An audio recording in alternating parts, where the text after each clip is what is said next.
Jamaah rahimakumullah anu sami-sami dirahmati Allah Subhanahu wa taala.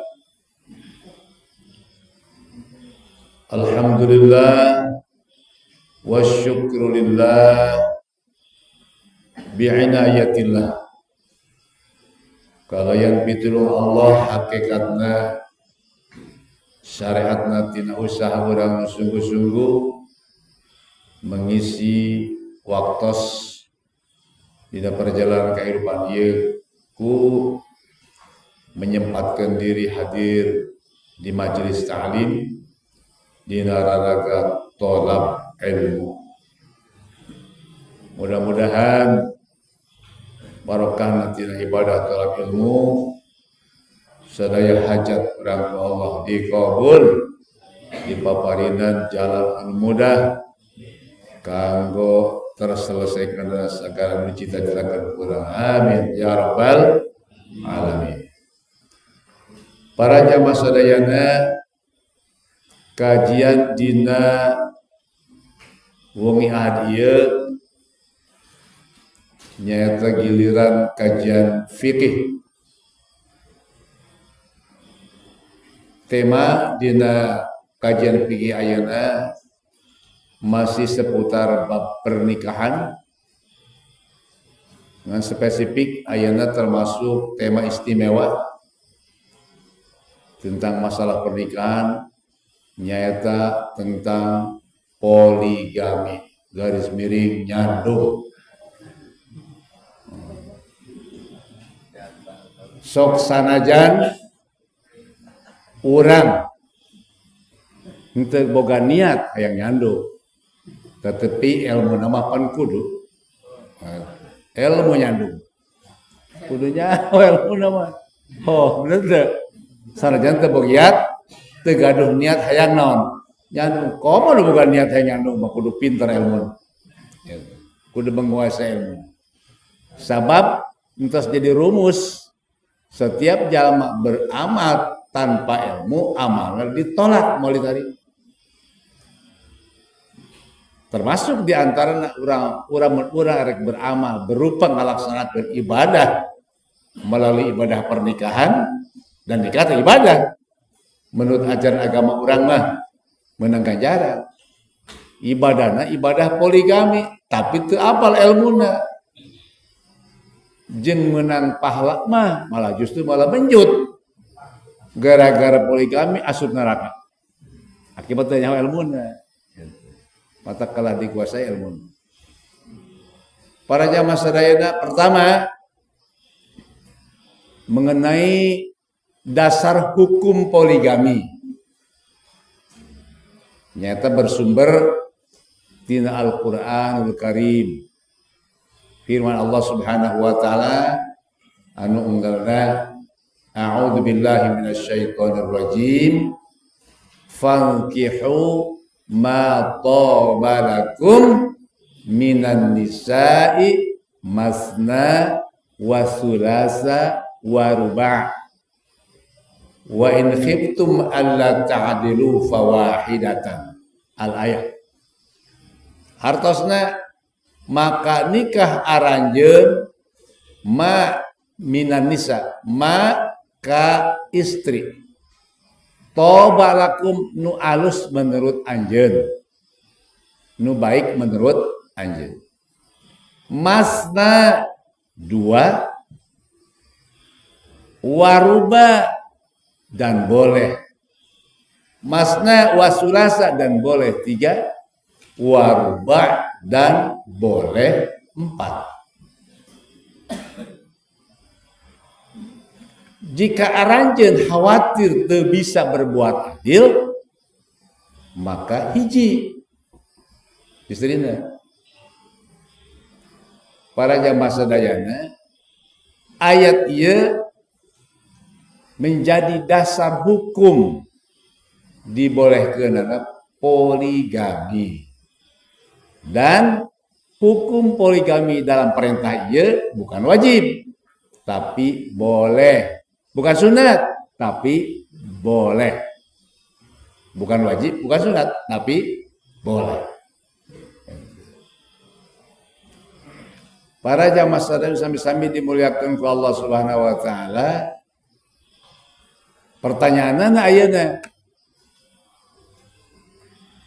boleh seseorang berpoligami dalam batas jumlahnya berapa? Ayat dia menyatakan masna 2, wasulasa dan boleh 3, waruba dan boleh 4. Wa in khiftum alla ta'dilu, jika kalian khawatir tidak bisa berbuat adil, fawahidatan. Berarti ujungnya boleh 1. Kalau tidak bisa adil.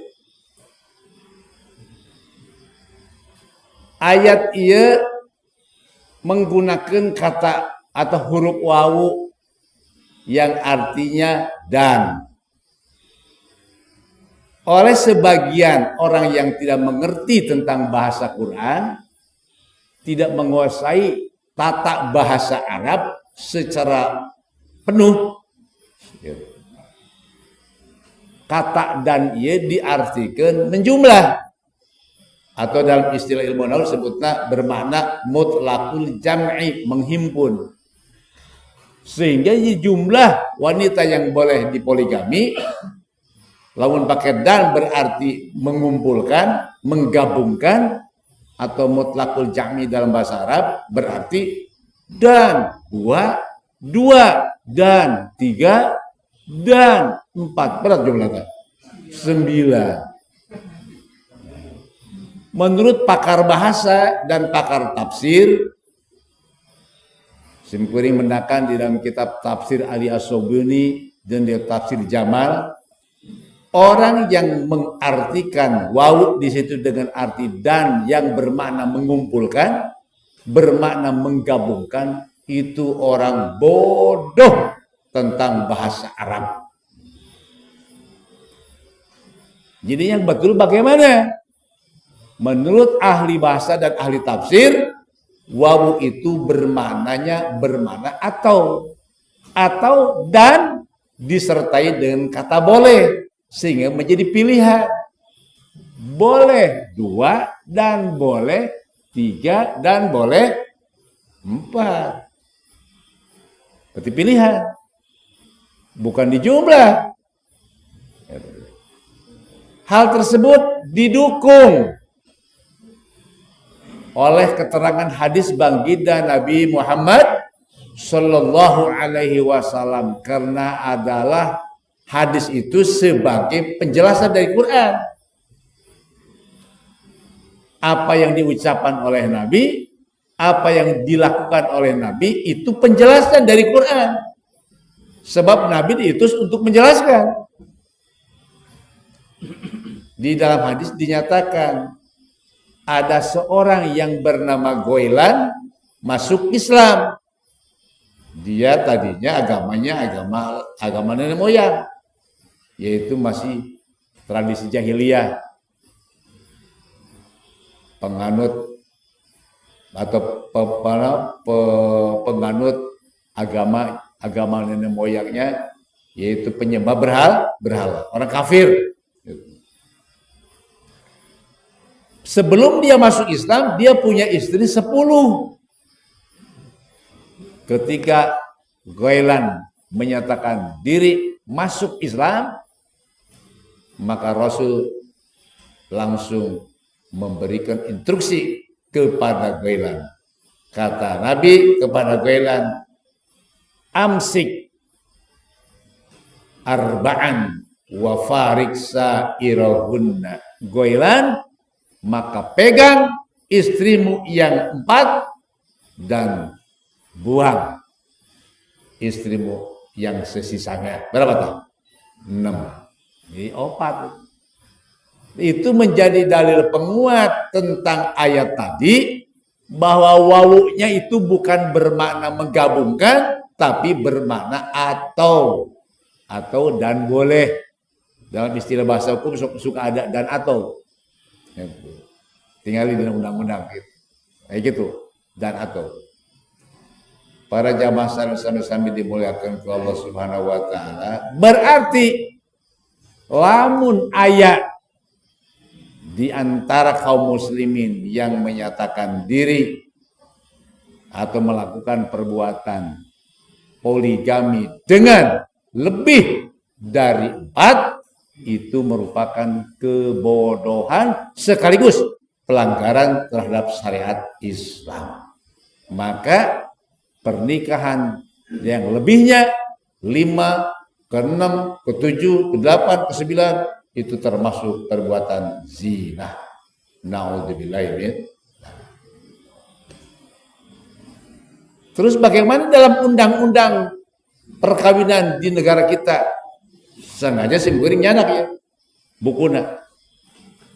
Ya, kalau alasan gaduh undang-undang perkawinan, sini gaduh, kurang bacakan supaya menurut Quran dan menurut syariat Islam begini, menurut undang-undang Indonesia bagaimana? Oh gitu ya. Di dalam Undang-Undang Republik Indonesia nomor 1 tahun 1974 tentang perkawinan, pasal 3 ayat 1 dinyatakan pada asasnya dalam suatu perkawinan seorang pria hanya boleh mempunyai seorang istri. Seorang wanita hanya boleh mempunyai seorang suami. Dalam bahasa lain, di Google disebutnya menganut prinsip monogami, beristri 1. Intinya. Kemudian pasal 2, pengadilan dapat memberi izin kepada seorang suami untuk beristri lebih dari seorang apabila dikehendaki oleh pihak-pihak yang bersangkutan. Undang-undang mengizinkan apabila memenuhi persyaratan seorang suami boleh beristri lebih dari 1. Cuman batasnya dalam undang-undang tidak disebutkan.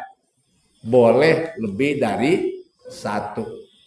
Tidak disebutkan secara eksplisit. Gitu. Pasal 4. Dalam hal seorang suami akan beristri lebih dari seorang, sebagaimana tersebut dalam pasal 3 ayat 2 undang-undang ini, maka ia wajib mengajukan permohonan kepada pengadilan di daerah tempat tinggalnya. Pasal 2 ayat 2 pasal 4. Pengadilan dimaksud dalam ayat 1 pasal ini hanya memberikan izin kepada seorang suami yang akan beristri lebih dari seorang apabila A. Istri tidak dapat menjalankan kewajibannya sebagai istri. 2 atau B. Istri mendapat cacat badan atau penyakit yang tidak dapat disembuhkan. C. Istri tidak dapat melahirkan keturunan. Itu izin bisa diberikan kalau itu poinnya oleh pengadilan. Tapi tetap dalam Undang-Undang Perkawinan 1974 tidak disebutkan secara eksplisit jumlah maksimal berapa disebutkan. Namun lanjutannya di sini ada Inpres. Inpres tentang atau instruksi presiden tentang undang-undang perkawinan, yaitu nomor 1 tahun 91 Inpresnya. Di dalam Inpres nomor 1 tahun 91, Presiden menginstruksikan kepada Kementerian Agama dalam pelaksanaan undang-undang perkawinan itu harus mengacu kepada kompilasi hukum Islam atau yang disebut KHI, singkatan dari kompilasi hukum Islam, supaya dalam ini Kementerian Agama yang melaksanakan dalam pengadilan agama memutuskan perkara-perkara yang berkaitan dengan masalah perkawinan itu mengacu pada satu ketentuan hukum, tidak beragam menggunakan fikih, sebab fikih itu beraneka ragam, berbeda-beda mazhab, maka instruksi presiden harus diarahkan kepada kompilasi hukum Islam. Kompilasi hukum Islam itu adalah hasil dari musyawarah para alim ulama di Indonesia yang kemudian berwujud menjadi kumpulan hukum-hukum Islam tentang perkawinan. Nah, kemudian di dalam kompilasi hukum Islam yang menjadi rujukan pemerintah, dalam hal ini Kementerian Agama, untuk melaksanakan undang-undang perkawinan tadi, dinyatakan dalam bab 9. Nah, karena jelas ini dalam bab 9, yaitu berjudulnya beristri lebih dari satu orang. Pasal 55 KHI kompilasi hukum Islam, beristri lebih dari satu orang pada waktu yang bersamaan terbatas hanya sampai 4 orang istri dalam kompilasi Islam. Berarti yang dimaksud di dalam undang-undang perkawinan yang tadi lebih dari satu harus merujuk ke dia, karena kompilasi Islam berarti tidak boleh lebih dari 4. Maksimalnya berapa? 4. Terus pasal 2 ayat 2 syarat utama beristri lebih dari seorang, suami harus mampu berlaku adil terhadap istri-istri dan anak-anaknya. Ayat 3, apabila syarat utama yang disebut pada ayat 2 tidak mungkin dipenuhi, suami dilarang beristri lebih dari seorang. Mengacu pada ayat tadi, wa in khiftum alla ta'dilu fawahidatan. Jamaah rahimakumullah, berarti berdasarkan syariat Islam dan yang bersumber dari ayat suci Al-Quran surah An-Nisa tadi, bahwa poligami itu hukumnya boleh, cuman dengan persyaratan-persyaratan ketat. Saya mengibaratkan seperti pintu boleh bisa dibuka kecuali orang yang mampu membukanya. Yang sekiranya tidak mampu untuk mendorong dan membuka pintu itu, maka jangan coba-coba untuk masuk pintu itu. Itu. Kemudian batas maksimal berdasarkan syariat Islam mengacu pada ayat tadi dan analisa kebahasaan berikut didukung oleh hadis Nabi, maka jumlah maksimalnya adalah 4 istri. Dan undang-undang juga merujuk kepada kompilasi hukum Islam sama. Cuma secara eksplisit tidak dinyatakan dalam undang-undang. Ada dalam kompilasi hukum Islam sebagai rujukan pelaksanaan undang-undang perkawinan. Maka berarti orang yang melakukan poligami lebih dari 4 orang secara syariat dia telah melanggar dan secara undang-undang juga melanggar. Semestinya itu ada pidana, mestinya harus ada sanksi yang ditegakkan oleh pemerintah. Karena apa? Karena bisa melanggar undang-undang. Nah, itu jamaah rahimakumullah salah satu kekurangan di kita. Sehingga dibiarkan aja begitu sampai ada orang yang punya istri 40. Itu ada. Ya, boleh dicek di Google. Ya, adanya di Madura. Itu. Mestinya itu harus dipidana. Gitu. Jamaah yang dirahmati Allah Subhanahu wa taala,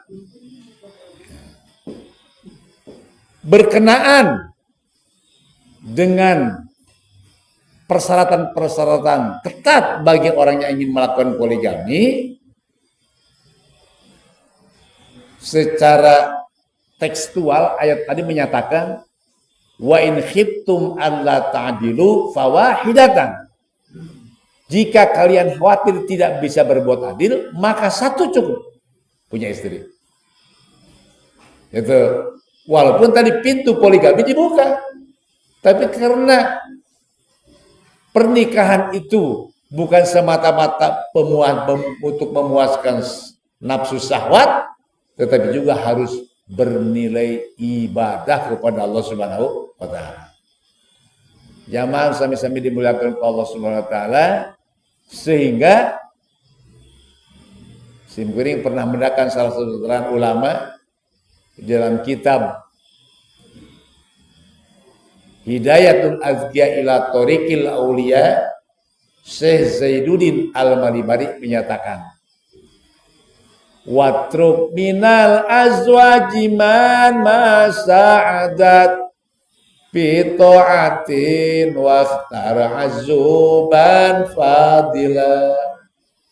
Watruk jeung tinggalkeun ku anjeun, ulah dilaksanakeun tinggalkeun minal azwaji tina pirang-pirang istri, pirang-pirang pemajikan, man jalma saadat nu teu bisa ngabantuan, teu bisa nulungan, teu bisa ngadukung pitaatin karena ibadah.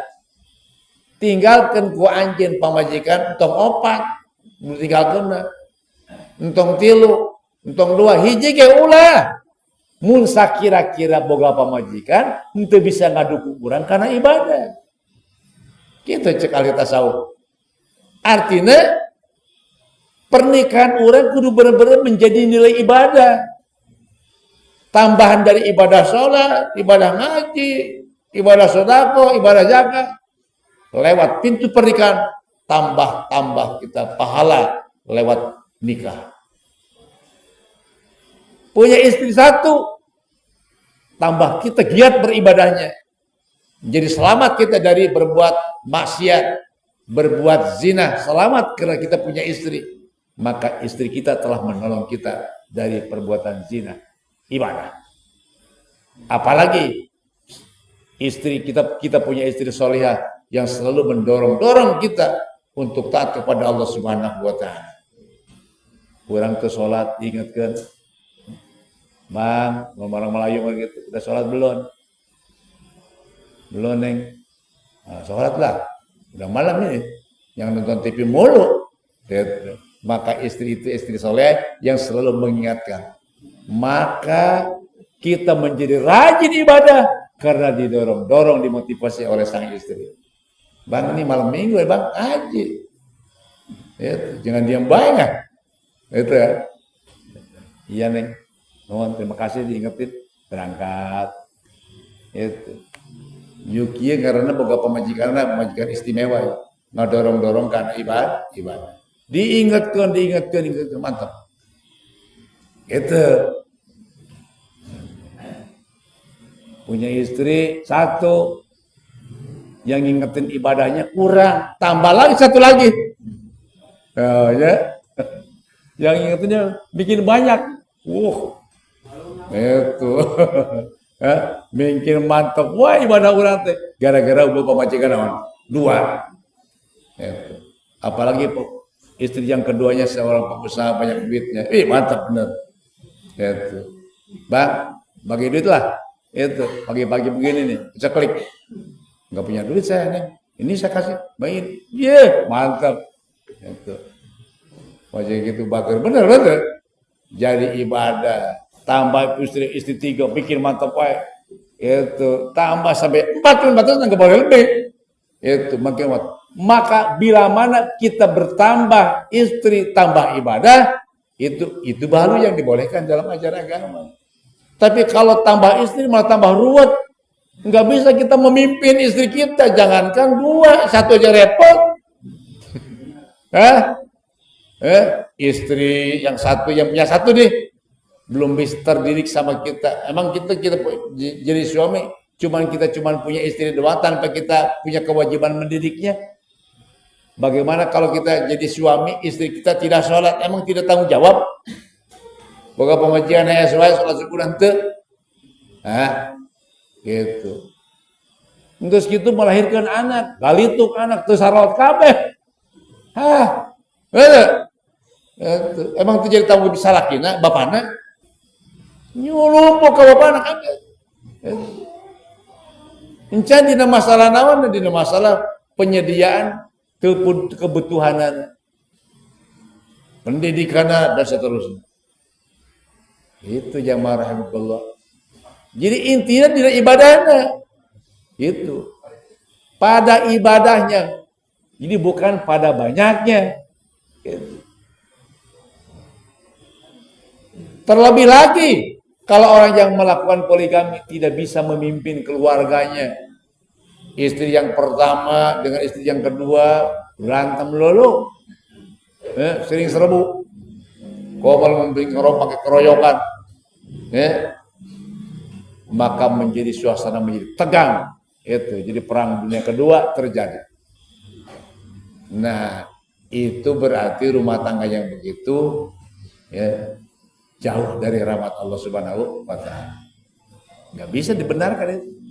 Jadi bukan asal poligami, tapi dengan poligami malah rusak kehidupan rumah tangga kita, tidak lagi menjadi bernuansa ibadah, malah justru menjadi nuansanya maksiat kepada Allah Subhanahu wa taala. Itulah maka kita apabila ingin melakukan itu harus benar-benar berpikir secara matang. Untung ruginya. Pantas kalau tadi ulama tadi menyatakan begitu. Watruk minal azwaji man masa'adat fi ta'atin wakhtar azuban fadilah. Sekiranya rumah tangga jangankan 2, jangan 3, apalagi 4, 1 saja tidak bisa mendukung kita beribadah kepada Allah Ta'ala. Udah, mendingan dirian aja dah. Gitu. Lengo. Wah, tara azuban, pilih azub. Azub itu menyendiri. Gitu. Ini untuk Bapak aja. Itu kan? Nah, gitu tuh konsep. Jadi konsepnya ibadah, intinya ujungnya. Kalau tak mau ibadah mah, kamu gitu lah. Gitu. Habis orang tuh sanggup mencari napakah nanti sanggup mendapatkan halal gara-gara punya istri, jadi kita repot. Akhirnya kita jadi akhirnya mencari nafas dengan cara menghalalkan segala cara yang penting bisa memenuhi kebutuhan istri. Ayah jadi bandar toger ya. Itu naudzubillah min dzalik. Itu jamaah yang dirahmati Allah Subhanahu wa taala. Yang kedua, ancamannya berat. Dinyatakan di dalam hadis Nabi,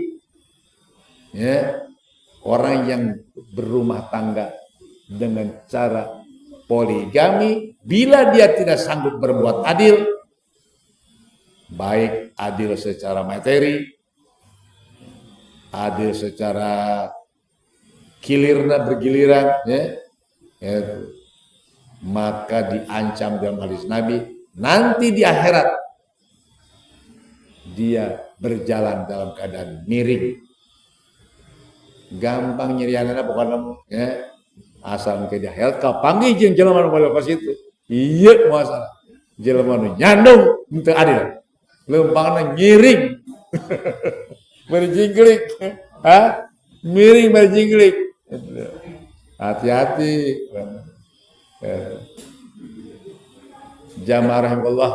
Itulah penting ilmu. Maka mendengar pernyataan ini kita mikir gitu kira-kira 1000 kali gitu. Apalagi kita serba memiliki keterbatasan ekonomi, keterbatasan macam-macam gitu. Maka kelolalah istri kita walaupun satu, asal di situ penuh dengan nilai-nilai ibadah kepada Allah Subhanahu wa taala. Bina istri kita dengan baik, dengan sebaik-baiknya, berilah dia jalan kepada jalan ridho Allah.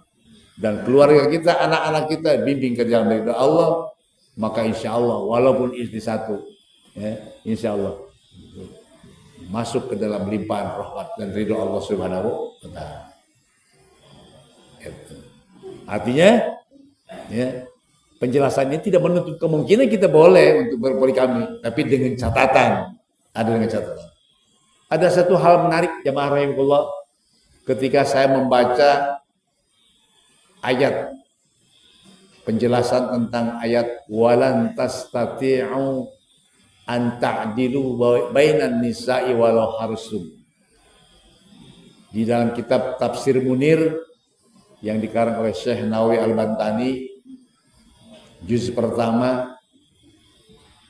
Rasulullah SAW ketika membaca ayat itu, walan tastati'u an ta'dilu bainan nisa'i walau harastum, yang artinya, dan tidak akanlah kalian mampu, tidak akan kalian mampu untuk berbuat adil antara istri-istri, terhadap istri-istri. Walau harastum, walaupun kamu punya keinginan keras untuk bisa hesek. Nah, Kanjeng Nabi, kita firman Allah, Kanjeng Nabi kita Muhammad SAW, orang yang paling mulia dalam pandangan Allah, orang yang paling bagus akhlaknya dalam pandangan Allah, dan menjadi toladan seperti Allah nyatakan dalam Quran. Ya. Wa innaka la'ala khuluqin azim. Ketika membaca ayat itu, Nabi yang dipuji oleh Allah sebagai orang yang punya akhlak tinggi, nangis Nabi. Micek bahasa mengaragap kadiri nyalira, untuk bisa berbuat adil seperti ini masuk oleh Allah Subhanahu wa taala. Nangis sambil berdoa akhir Nabi, Allahumma la tu'akhirni bima tamliku wala amlik. Ya Allah, jangan kau siksa aku ini bima tamliku, dengan apa yang kau miliki dan aku tidak memilikinya. Itu namanya sifat adil. Allah sajalah yang maha adil. Seperti Allah nyatakan, alaihissallahu biahkamil hakimin. Bukankah Allah adalah zat yang maha adil? Nabi nangis karena tidak bisa memberi keadilan itu. Mungkin secara perasaan bisa berbeda antara istri yang ini, istri yang ini, begitu. Nangis. Itu Nabi, Rasul, orang pilihan Allah. Para jamaah sadayana ya. Nah, iya teh menjadi pelajaran ke urang. Gitu. Menjadi pelajaran ke urang bahwa jangan dianggap enteng berpoligami, seolah-olah ya, dibuka pintu oleh agama, oleh syariat Islam, tapi kita masuknya itu sembarangan dengan tidak berbekal kemampuan berbuat adilnya.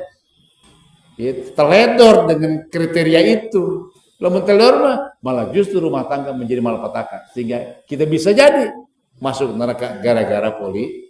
Ya. Simpuling cocok dengan keterangan tadi Syekh Zainuddin Al-Malimari di kitab Hidayat Azkiyah. Diulang lagi simpuling. Watruk minal azwaji man masa'adat fi ta'atin waftar azuban fadilah. Watruk tinggalkan ku anjeun minal azwaji tina pirang-pirang istri, man jalma istri maksudna masa'adat nu teu ngabantuan, nu teu ngadukung, nu teu nulungan fi ta'atin kana ibadah. Jangankan 2, jangan 3, jangan 4, hiji ke kira-kira matak ngarujit ke urang ibadah.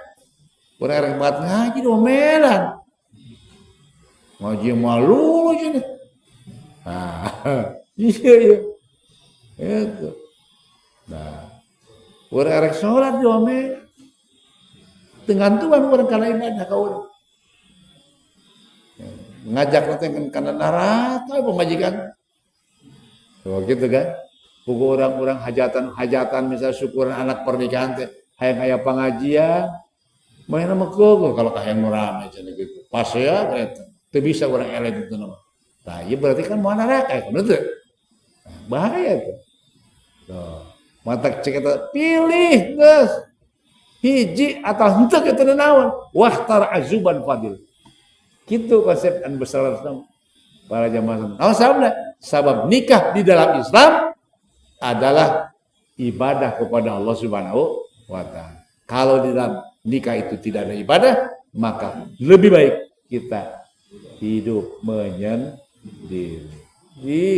Hidup menyendiri mengenah, bukan gitu kan? Itu. Tapi dengan catatan, hidup menyendirinya malah justru banyak ibadah kepada Allah Subhanahu wa taala.